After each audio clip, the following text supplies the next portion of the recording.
نماز میں یکسوئی، نماز میں چونکہ اعمال مختلف ہے اس لیے حضور و خضوع کی ایک عمومی کیفیت کے باوجود نماز میں یکساں یکسوئی و استغراق کی کیفیت عموماً میسر نہیں آ سکتی، اور نہیں یہ مقصود اور محمود ہے۔ ہر رکن کی ایک خاص کیفیت و تجلی ہوتی ہے جو اپنے خصوصی لون سے قلب کو متاثر کرتی ہے، اور دل گوناگوں الہی تجلیات و الوان کا خود بشارت ہے۔ نماز کے علاوہ ذکر و مراقبہ وغیرہ اوقات میں طالب ایک ہی عمل میں مصروف ہوتا ہے، اس لیے دھیان و توجہ کی یکسوئی بعض حضرات کو ان اوقات میں نماز سے زیادہ محسوس ہوتی ہے۔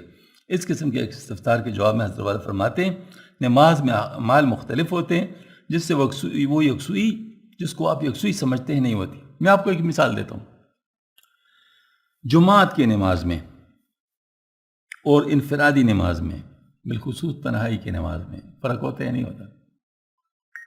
جماعت کی نماز میں وہ یکسوئی نہیں ہوتی جتنے کہ تنہائی کی نماز میں یکسوئی ہوتی ہے، اور بعض نادان لوگ اس وجہ سے جماعت چھوڑ بھی دیتے ہیں۔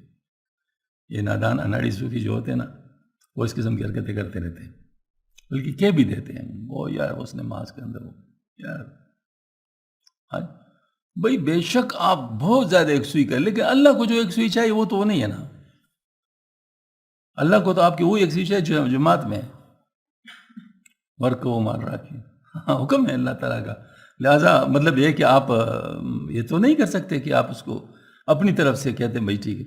میں اس کی دوسری مثال دیتا ہوں، دیکھو ایک ہے نفل اور ایک ہے فرض یا واجب۔ فرض اگر آپ سے 2 رکعت مس ہو گئے نا، عمر بھر نفلیں پڑھتے نا، اس تک نہیں پہنچ سکتے۔ ہاں جی، اگر 2 رکعت آپ کے رہ گئے، ہاں فرائض آپ کے پورے ہیں، اس کے بعد نوافل کا مقابلہ ہے، جو آگے ہے وہ آگے ہے جو ہاں جی، لیکن فرض کو چھوڑ کے نفل کا سوال ہی نہیں پیدا ہو سکتا، وہ معاملہ گیا۔ ہاں جی، تو جب یہ والی بات سمجھ میں آئی تو جماعت کی نماز اور اپنے اکیلے نماز وہ تو کبھی برابر ہو ہی نہیں سکتی۔ تو یہ اصل میں یہی وہ چیزیں ہوتی ہیں جو کہ سمجھنے کی ہوتی ہیں۔ قرآن اور حدیث میں غور کرنے سے جو باتیں سامنے آتی ہے وہ یہی باتیں ہوتی ہیں۔ تو اب یہ فرمایا کہ نماز میں اعمال مختلف ہوتے ہیں جس سے وہ یکسوئی جس کو آپ یکسوئی سمجھتے ہیں نہیں ہوتی۔ تو اب یہ میں نے جماعت کی نماز کا اکیلے نماز کا مقابلہ کیا۔ اب نماز کا باقی اذکار اور مراقبات سے اگر مقابلہ کیا جائے، مراقبہ میں زیادہ یکسوئی ہوتی ہے، بلکہ مراقبہ ہوتی ہی یکسوئی ہے۔ تو اب وہ چونکہ صرف ایک ہی چیز ہے آپ کے سامنے ہے۔ مثال کے طور پر میں ایک نقطے کو دیکھ رہا ہوں تو مجھے وہ یکسوئی کو مثلا 5 منٹ میں 10 چیزوں کو تھوڑا تھوڑا ٹائم دو کر اس کو دیکھوں تو اس میں یکسوئی زیادہ ہوگی۔ وہ جو میں 10 پوائنٹس کو دیکھوں گا تو ظاہر مطلب اس وقت چینج آتا ہے، تو چینج آتا ہے تو اس میں تو یکسوئی نہیں ہو سکتی۔ تو نماز میں آپ کبھی قیام میں ہیں، کبھی رکوع میں ہیں، کبھی قومہ ہے، کبھی جلسہ ہے، کبھی سجدہ ہے، کبھی قاعدہ ہے، ہاں جی، کبھی مطلب کیا ہے، مطلب سارے جو ہے نا وہ مختلف اعمال ہیں۔ ان مختلف اعمال کی وجہ سے آپ کو یوں کہہ سکتے ایک سے نکلنا ہوتا ہے اور دوسرے میں داخل ہونا ہوتا ہے۔ یہ ٹرانزیشن ہے، یہ ٹرانزیشن یکسوئی کا مطلب وہ ہے، تبدیل کرنے والا ہے۔ لہٰذا آپ اتنی یکسوئی کہ آپ کو یہ بھی یاد نہ رہے کہ مجھے تو دوسرے رکن میں جانا ہے، تو کم از کم اس یکسوئی سے تو کم کرنا پڑے گا نا، تو لہٰذا وہ یکسوئی آپ کو ہو ہی نہیں سکتی۔ تو یہ جو یکسوئی ہوتی ہے وہ چاہیے بھی نہیں نماز میں۔ اب نماز چونکہ نماز میں یہ اللہ کے حکم سے ایسا کر رہے ہیں۔ اب مثال کے طور پر آپ سجدے میں پڑے، سجدہ بہت اونچی جگہ ہے، بہت اونچا مقام ہے انسان کا، ابدیت کا، لیکن آپ کو اٹھنا ہے۔ بالکل جب اپنے جماعت کی نماز میں، اب جماعت کی نماز میں امام نے سر اٹھایا، آپ کیا کر سکتے ہیں؟ آپ نے بھی سر اٹھانا ہے۔ تو اس وقت اللہ کے حکم سے آپ سر اٹھا رہے ہیں، لہٰذا وہ اللہ کا حکم جو ہے اس کی ویلیو اس یکسوئی سے بہت زیادہ ہے۔ جب وہ اس اللہ کے حکم پر عمل کر رہے ہیں تو یکسوئی سے بہت زیادہ ہے وہ جو آپ کو یکسوئی ہے۔ تو یہاں پر حضرت فرما رہے ہیں کہ نماز میں اعمال مختلف ہوتے ہیں، جس سے وہ یکسوئی جس کو آپ یکسوئی سمجھتے ہیں نہیں ہوتی۔ کیا خدمتگار خدمت کے انجام دینے میں مالک کی محبت کی یکسوئی کا تصور کرتا ہے؟ مگر یہ خدمت خود ہی محبت کی دلیل ہے، اور اطاعت کی فہم نماز سے فراد کی حالت میں یکسوئی مستمر ہو کر محسوس ہے، مگر یہ کوئی چیز نہیں۔ ہاں جی، ایسے نماز کی یکسوئی کا اصول بھی ضروری نہیں، صرف اس کے حاصل کرنے کی کوشش لازمی ہے۔ حضرت والا رحمت فرماتے ہیں یکسوئی ہونا ضروری نہیں، آپ کی طرف سے اصول میں کمی نہ ہو، پھر بھی اگر حاصل نہ ہو تو انسان مکلف نہیں۔ ایک دفعہ میں بیٹھا ہوا تھا یہ خیابان سر سید میں، ہمارا وہ تھا خانہ کہاں تھا، تو ایک صاحب آئے تھے، وہ بھی صوفی تھے، لیکن وہی صوفی جس کا میں نے ذکر کیا، ان میں کافی بڑے صوفی تھے، اس پرٹیکولر قسم کا بہت بڑا صوفی تھا، تو بڑا نام تھا اس کا۔ خیر بہرحال آیا تھا مجھ سے ملنے کے لیے، تو باتیں ہو رہی تھی، ہماری کیا باتیں ہو بھائی، حضرات کی باتیں کرتے ہم تو، میں تو اپنے طور پہ کچھ نہیں پتا، تو خیر باتیں ہو رہی تھی تو ان کو بہت مزہ آ رہا تھا اس سے۔ اتنے میں اذان ہو گئی، مغرب کی اذان۔ جب اذان ہو گئی تو میں فوراً اٹھ گیا اور چل پڑا، کیونکہ راستہ بھی تھوڑا سا راستہ بھی تھا وہاں تک، تو وہاں پہنچنا ہوتا ہے، تو مغرب کی نماز میں تو آپ نے جلدی پہنچنا ہوتا۔ تو اپنے ساتھی کو کہتے جو اس کو لایا تھا، شاہ صاحب نماز تو بعد میں بھی پڑھی جا سکتی، اتنی زبردست بات ہو رہی ہے، اتنی زبردست بات ہو رہی تھی، نماز تو بعد میں پڑھی جا سکتی۔ تو مطلب یہ ہے کہ لوگوں کا یہ کنسپٹ ہوتا ہے کہ وہ کسی چیز میں مست ہو جاتے ہیں۔ یہ مستی وہ مستی نہیں ہے جو اللہ کی محبت سے آتی ہے، یہ مستی اپنے نفس کی مستی ہے، اپنی مرضی کرنا۔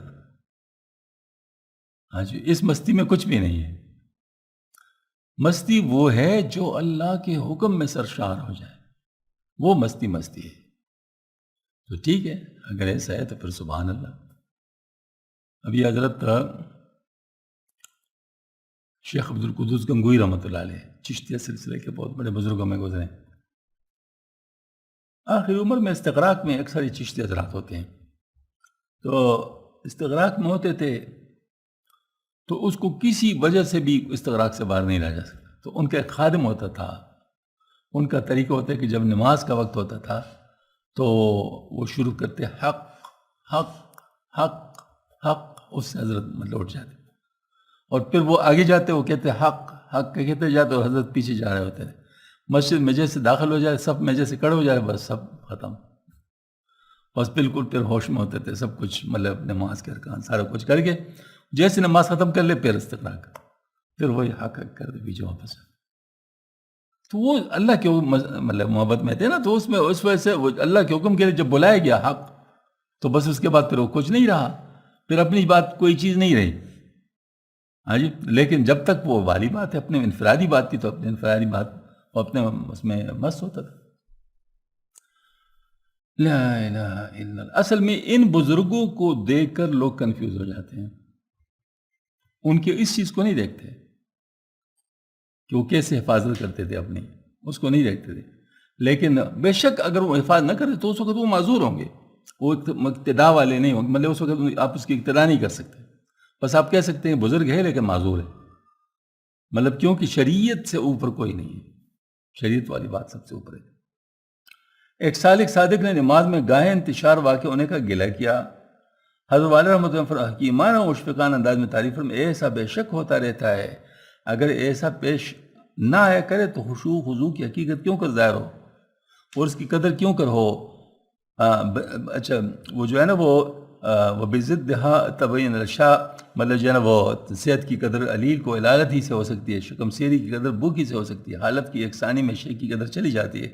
اس لیے یہ تغییر احوال بھی اللہ کی نعمت ہے، اس پر شکر کیجیے اور سمجھیے کہ امور غیر اختیارے میں سے اللہ جل شانہ کی عطا ہے، جب وہ دے قبول کیجیے، نہ دے تو گلہ نہ کیجیے، اس پر جو غم ہوتا ہے وہ بھی ثواب کا موجب۔